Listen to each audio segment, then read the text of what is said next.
Welcome to Legacy Boxing Showcase, sponsored by Legacy Boxing Promotions, Pettis Collision, Ed Nunez, along with Austin Colleen. Austin, a lot of things to talk about. We'll have Angel Baby Pettis in studio here in just a few moments. He's 6-0, and he's moved up in competition. We've had him on several times. Love having him on. And you had mentioned he needed to step up, and he has his last 2 fights. Tough fight in Amarillo that we'll get to shortly. Also, the Legacy Boxing Showcase card set for March 30th, 2019 has been set. We'll talk about those fights as well. But first, we want to get to Jason Alacrancito Sanchez winning. You got David Finger, your ringside. Again, if you want to know about BoxingColleen'sCorner.com, you had a guest writer, David Finger. He did a great job. Jason Sanchez, in his first taste of the big stage, defeats Daniel Olea, I believe, in the 2nd round. And let's talk about that fight a little bit. Alacrancito, we mentioned, I talked to you the other day, and there's several fighters in New Mexico or in Albuquerque that have, we think, good futures. But you mentioned him as one of your top guys, and there's a top 10 that are pretty good. But for whatever reason here or there, some of the fighters in that list, not active, other issues besides being in the ring. But you like Jason Sanchez. Well, David Finger, the World Boxing Organization is one of the 4 major sanctioning bodies.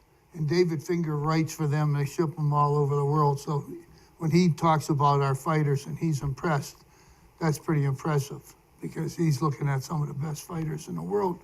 He is really high on Jason Sanchez. He thinks he is something special, really worth a look. He saw his big win in Panama, and now he saw this fight, and he thought he was very impressive.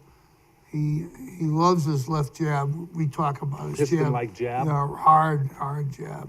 I'm like, a perfect jab. You're always bringing up Larry Holmes, and you can't come up with a better example of a good left jab. But most fighters use the jab just to annoy their opponents. And he's trying to put the guy's nose out of the back of their head. And so he looked impressive again when he won this fight. It was down in Texas, Frisco, Texas, I believe. Right. And he's just really high on Jason. He thinks he's got a bright future. Well, the second round, 135 of the second round. With that, Sanchez improves to 14-0, 7 KOs. Olea drops to 13-7, 2 and with 5 KOs. But again, it seemed like Jason set him up.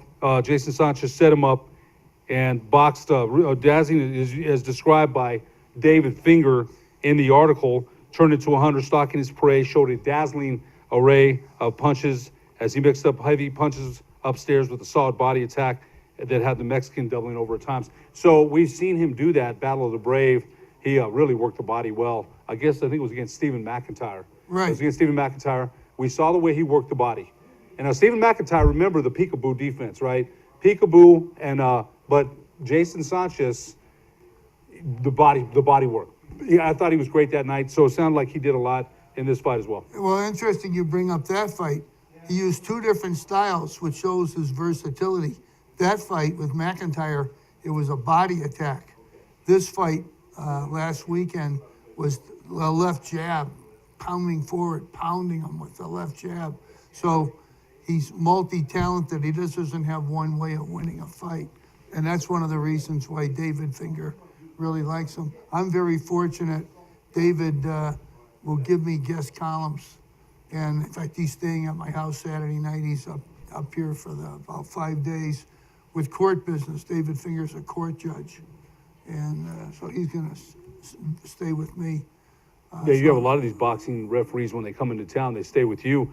Buffalo Thunder a couple weeks ago, a couple of things I want to mention. Alyssa Adams, the daughter of Mike Adams, and you and I both wrote columns, you in Colleen's Corner, me for Enchantment Sports, on Alyssa Adams being the first female ring announcer in New Mexico boxing history, which we thought was a big deal. You did, so did I. I know how proud Mike and his wife Paula were and are. She did a great job. Well, before I even get to that, you're always complimenting me in my column. This is the first time I read something by you, and you did a beautiful job.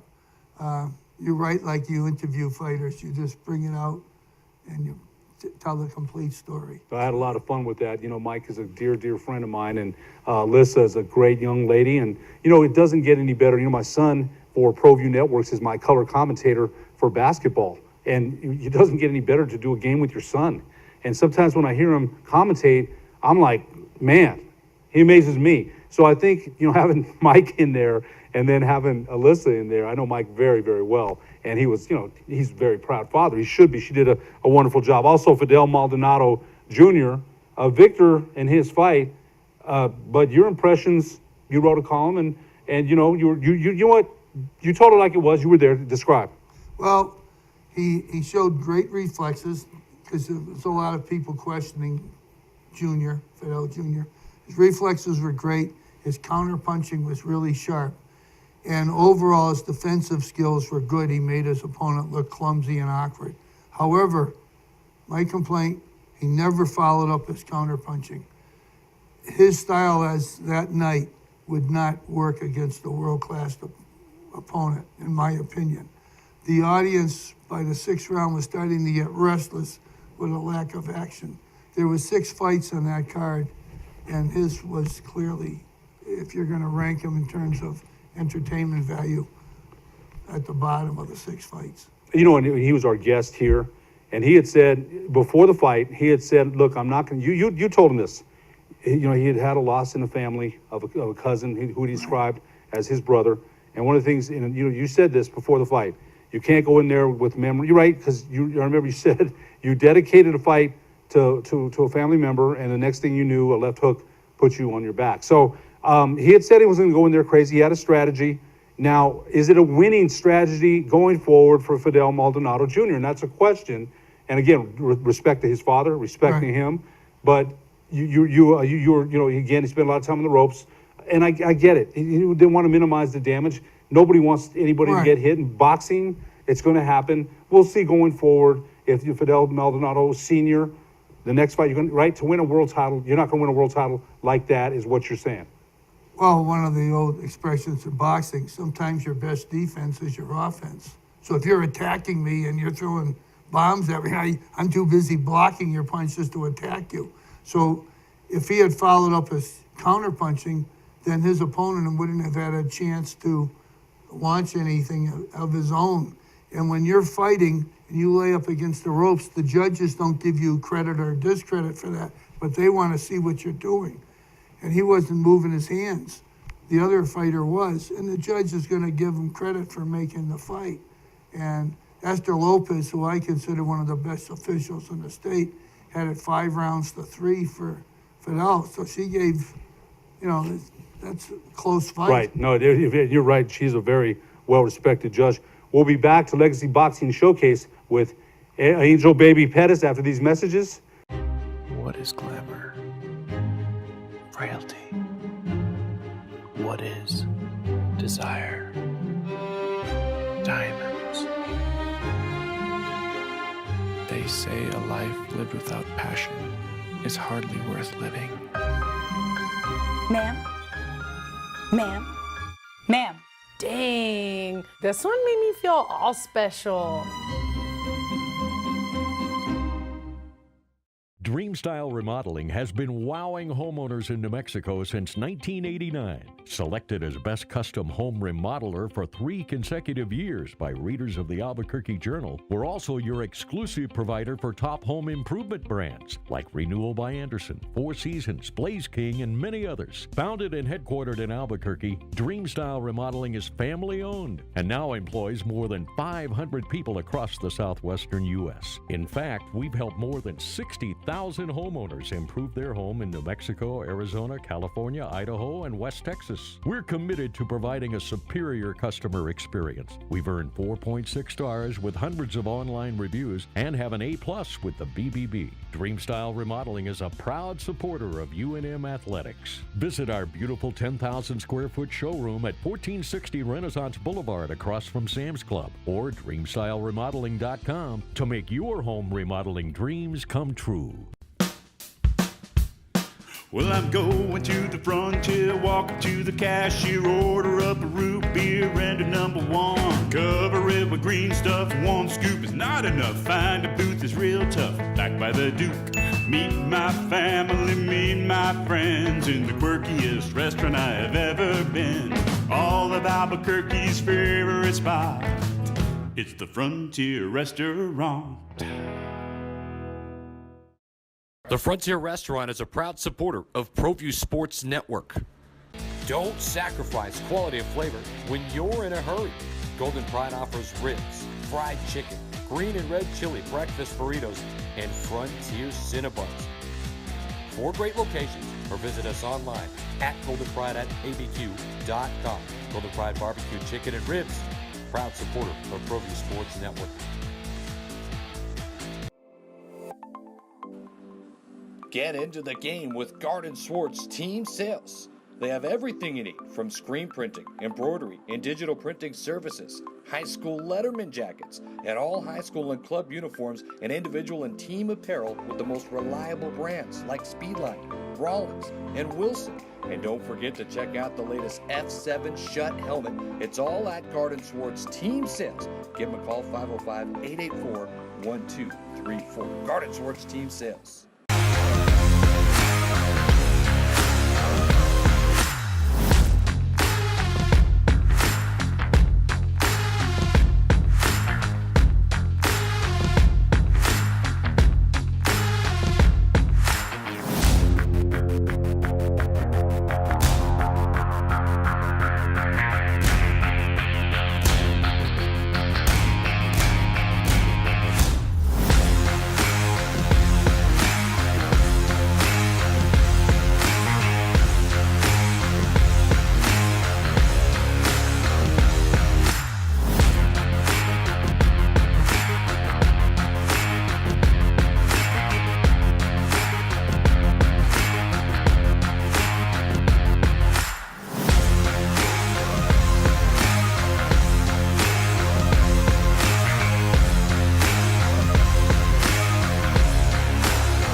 Welcome back to Legacy Boxing Showcase, sponsored by Legacy Boxing Promotions, Pettis Collision.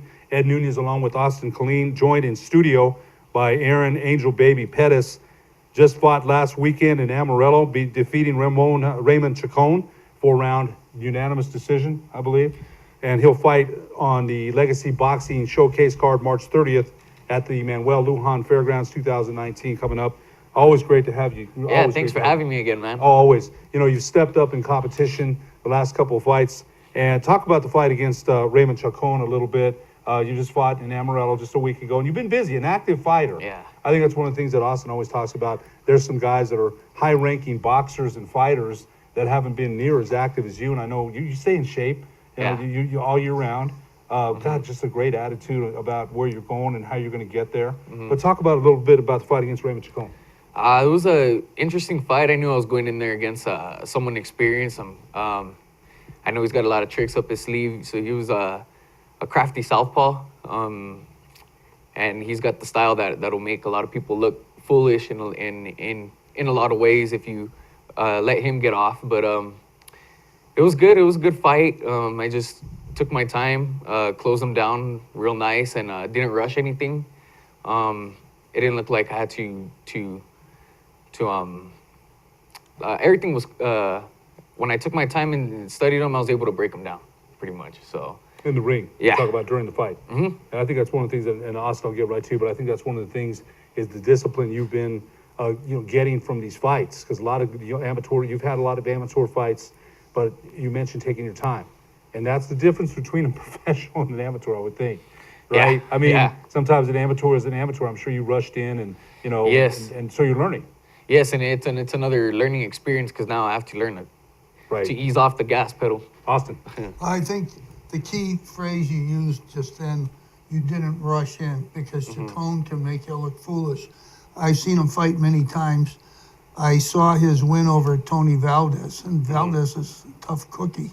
And Valdez, he just was befuddled. He was swinging at air. And you took, I didn't see the fight, but you just said you took your time, and you got great coverage from David Finger. And David Finger thinks we have 2 live prospects. We just talked about Jason Sanchez, and you're the other one. Yeah. And David sees fights all over the world. He writes for the World Boxing Organization. And he thinks you're a very live prospect. So can't come for any higher compliment than that. Yeah, just got to stay looking impressive, man.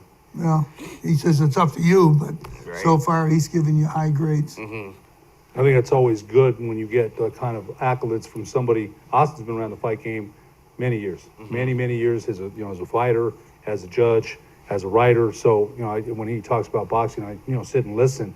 And I think you're at your sixth professional fight now, and I want to ask you this now: fighting against the southpaw, it's not easy.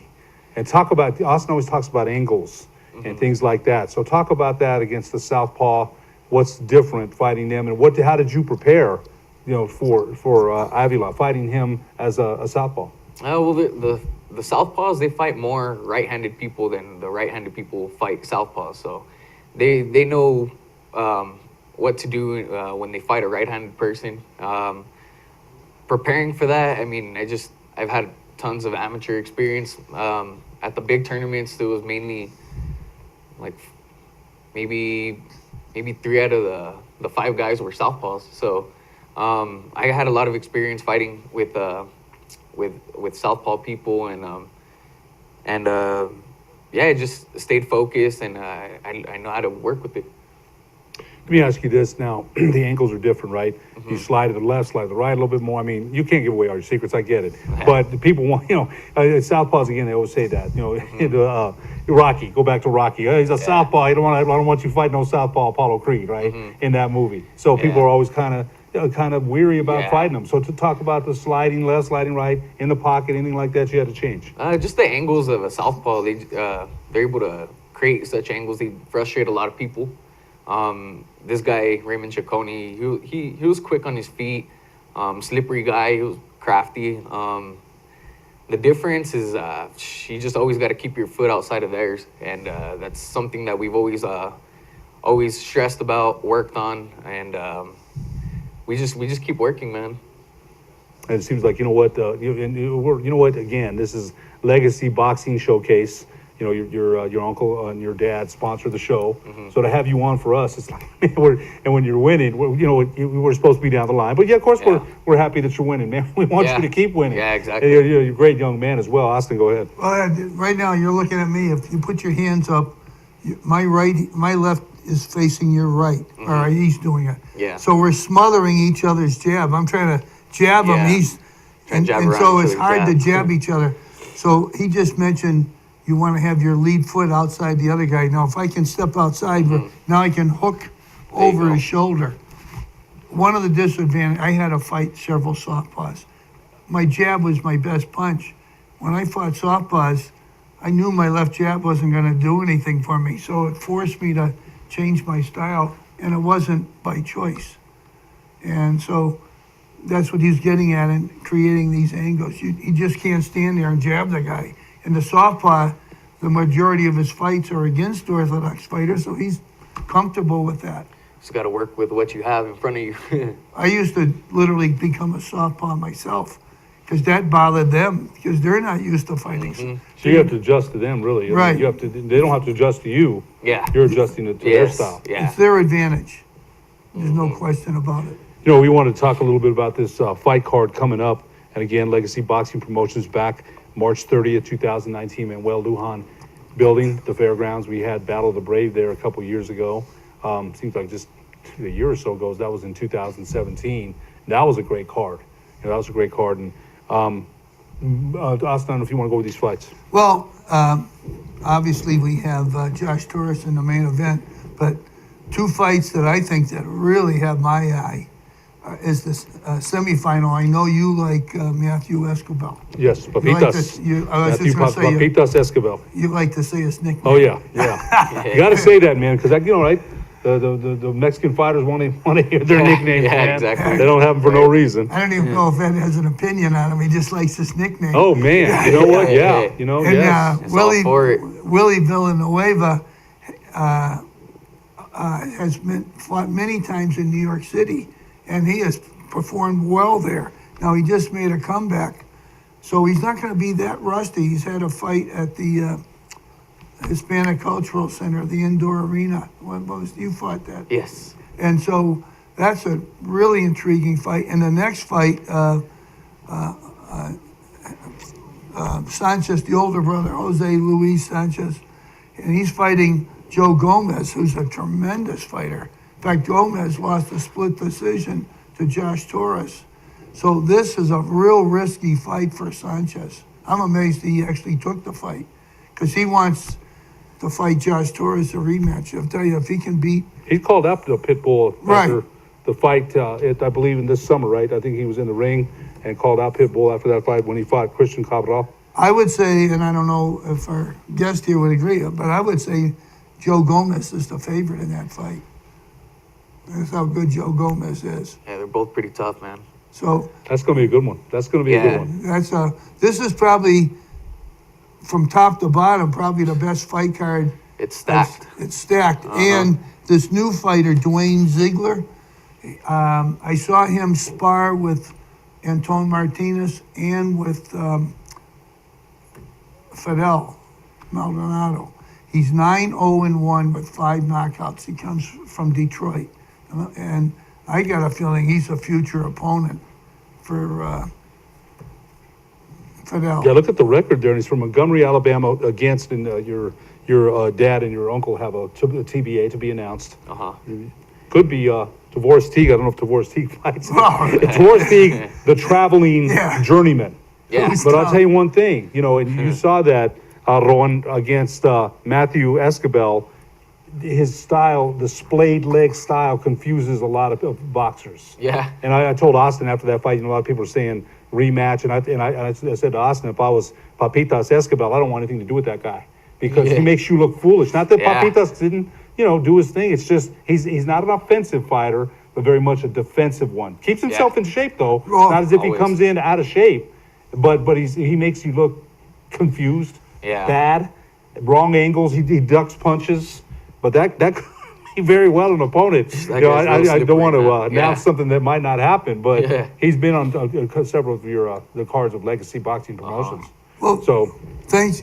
Ziegler fights at 135, so fortunately for him, he won't have to run into him because he just fights at another weight class. But you brought up these opponents; they're always in the other guy's backyard. They're usually against their stars. And they don't get knocked out a lot. They are tough. Don't forget their record. Like Raymond Chacon, I think, had 45 pro fights. Only stopped twice.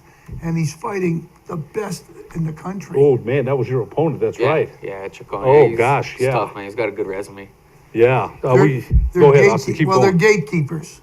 Yeah. They're gatekeepers. That's a fighter you have to be able to beat. Yeah, for sure. There was no guarantee. Plus, for you, that was your first time on the road. So when you walked into the ring, there wasn't a lot of this. Yeah. Who's this guy? They're looking at him. He's just a stranger to him. So you can't beat that kind of experience. Tell you what, though, I think, stranger to the crowd, right? But starting to make a name for yourself fight by fight. I don't think there's any question about it. No, yeah. I mean, after the fight sounded way different than before the fight did. So just the crowd. So, I got all their attention too. So. Yeah, they like the way I fight. And I think that's what Austin said. Your last 2 fights have been that, climbing stairs, climbing steps. Your opponent here, Asaeus Martin Cardona, 25-17 and won with 17 KOs out of Guadalajara, Mexico, Jalisco. Actually, I think my father was from Jalisco, man. Okay. So, you know anything about him? No, I don't. It's just that record sounds like a lot of experience, a lot of ring experience. He's been in there. I'm sure if I look through his box rec, he's been in there with a lot of top competition. We just stay working, man. After this fight, I've been back in training this week, so we're just gonna see how this guy fights, do a little bit more research, and see how we could keep improving. So you don't worry too much about not an opponent. You see an opponent, you see the record, but you know what? You're working on Ron Angel Baby Pettis and what you do. Yes, sir. Yeah, and then I just know there's always room for improvement and different ways to win. And I just got to stay looking impressive.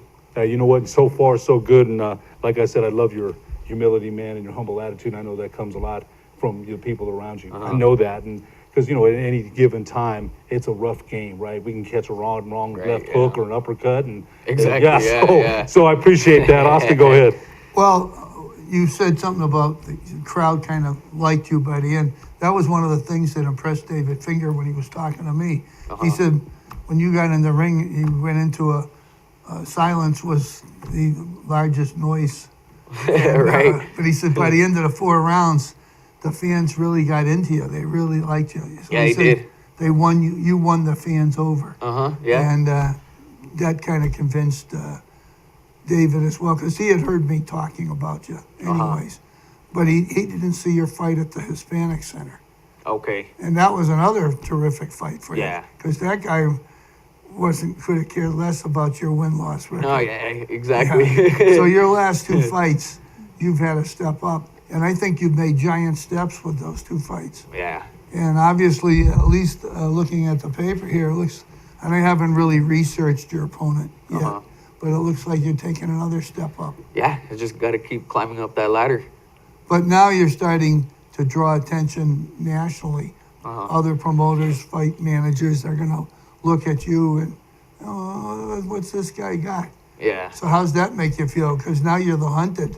Yeah, it's just it's a good feeling, man, to know that there's other promoters. They're eyeing me, scouting me. I'm doing things right. They like how I fight. They like my style. So I just got to keep looking impressive like that. See what opportunities jump out at us. I think that's what happened with Jason Alacrancito Sanchez. He started getting noticed by other promoters, got his shot. He's the WBO champion now and defended that. And that's the key and that's great because again, your uncle and your father do such a great job of promoting legacy and promoting you and your brother Abraham as well. So, but it's a rocky road sometimes to the top, right? And so far so good. And you know, each opponent, like you said, you want to improve, and there's room for improvement every fight. We've got about a minute left, Austin. I'll let you with one last question for Ron Angel Baby Pettis. You can just comment, but your brother Abraham, they can't control his opponents. They can get him into tournaments, but they draw the names out of a hat. That's right. And he's got hot this year. Yeah, and then those are all people that have been nationally recognized in their own country. So that's great experience that he's picking up over there. Now, is he over in Europe right now? He should be leaving at the end of this week. Okay, and going into and a give 5-week another tournament.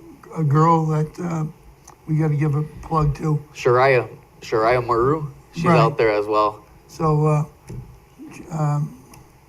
I'm embarrassed. I can't remember Yoruba. Oh, Yoruba. Yeah, there you go. Yeah, Trainer. he's all Yoruba excited. Maru. His daughter's going to be over there with She's your been doing brother. really well. I know she had some Oh, tough he's- setback about a month ago, but she fought a tough fighter. Oh, she overseas. fought a German girl. That's going to do it for this episode of Legacy Boxing Showcase. For producer Josh Brown, Austin Colleen, our in-studio guest, Aaron Angel Baby Pettis, I'm Ed Nunez. We'll be back in 2 weeks for another episode of Legacy Boxing Showcase.